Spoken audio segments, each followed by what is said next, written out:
dirajuće kvanje, zna se bit će plan bavanja. Za stol sjedaju Denis i Goreta, nepce nam škakljaju mirisi sa šporeta. Krizantema u vazi je lijepa nimfa i ubrusi životinski oblika baš su simp.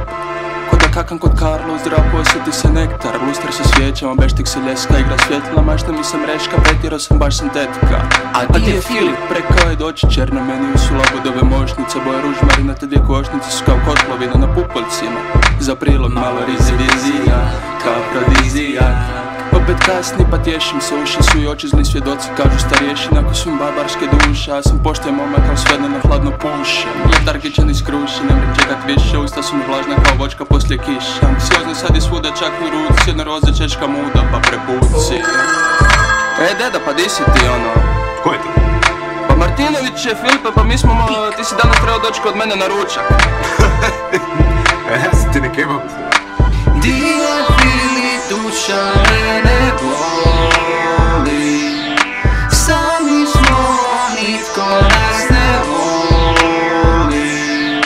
Izvadio sam mobitel da vidim koliko je sati. Bumerang od uspomena ipak samo leti da se vrati. Ne znam jesam žedan ili gladan. Kada čekam Filipa vrijeme u crnu rupu pada. Nikako dočekat čovjeka odlikuje brade. Kad mu kažem da je zgodan, Filip pita ma da, to je Filip.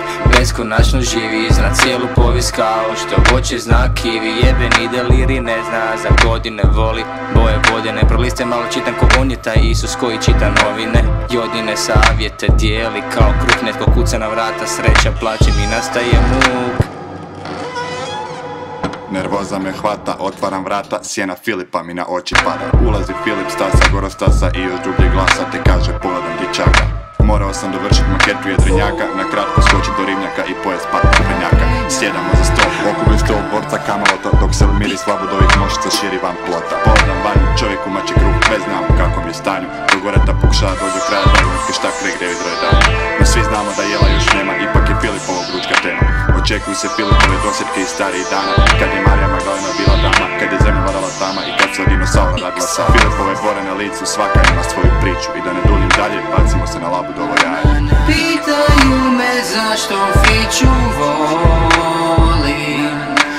Ja zbog njega samo i postojim. Pogledaj ga kako da odolim. 3 dana kasnije, puno mi je jasnije. I dok pakiram sladolede u ledu, Znjofra šalje velike pozdrave djedu. Ko je to? Dobro, i šta ćemo mi sad s Filipom? Pa ne znam, razmišljao sam, znaš, mogli bi protestno pismo mu napraviti pjesmu o njemu. Pa dobro, evo radimo pjesmu, samo nam treba kraj još. Ne nasmijte se.